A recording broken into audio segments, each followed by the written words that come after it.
واحد أعرفه اسمه بيتر عنده مشاكل مادية كبيرة جدا. قرر إنه يشتغل حرامي عشان يحل مشاكله دي كلها، لأنه أساسا ابن ناس وهو رايح يسرق لبس لبس شيك جدا. قال لك عشان حتى لو اتقبض عليا يبقى شكلي كويس. دخل شقة عشان يسرقها، لقى فيها واحدة يتقال عليها إنها جميلة، فوقف ساكت معرفش يتكلم خالص وقعد يبص لها. فالبنت اتخضت لما شافته وقالت له أنت مين وعايز إيه؟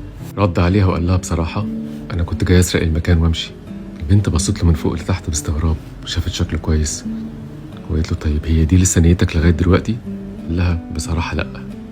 فالبنت قالت له بقول لك إيه، بصراحة أنا خايفة بس إحنا ممكن نشرب كوباية شاي وندردش مع بعض شوية. هي كل اللي فكرت فيه تكسب شوية وقت عشان تشوف هي ترى هتعمل إيه، هل يا ترى هتبلغ البوليس أو هتهرب. فهما بيشربوا الشاي سألها وقال لها بصي بصراحة أنت سألتيني وأنا جاوبتك، أنت عرفتي أنا جاي هنا ليه؟ أنا حرامي وكنت جاي أسرقك. كمل كلامه وقال لها على فكرة أنا اسمي بيتر. قالت له طيب يا بيتر أنت جاي منين؟ قال لها من قارب. قالت له إزاي؟ قال لها يعني كنا في بلد موجودة واضطرينا نهاجر ونهرب من على البحر ونروح أي بلد تانية عشان نقدر نعيش. البنت ابتدى يجي جواها 10% فضول وقالت له أنت بجد جاي من على قارب؟ طب أنت باباك ومامتك فين؟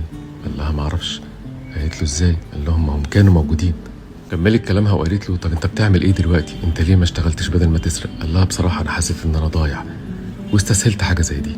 فجأة جالها فضول في سؤال غريب وقالت له بقول لك ايه، انت ايه احسن حاجة سرقتها في حياتك لغاية دلوقتي؟ لانه فعلا ما كانش حرامي والبنت خطفته بجمالها ورقتها. بص لها من فوق وتحت وقال لها انا كنت في الاول عايز اسرق فلوس بس بعد ما شفتك بيتهيألي ان احسن حاجة كان ممكن اسرقها في حياتي لسه ما حصلتش لغاية دلوقتي.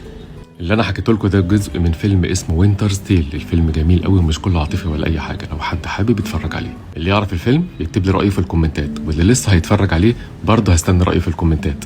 انا هيثم المعتاوي وان شاء الله هكون واحد من اشهر الناس في مصر في المستقبل. لايك وشير عشان تدعموا المحتوى المحترم. اشوفكم المره الجايه، مع السلامه.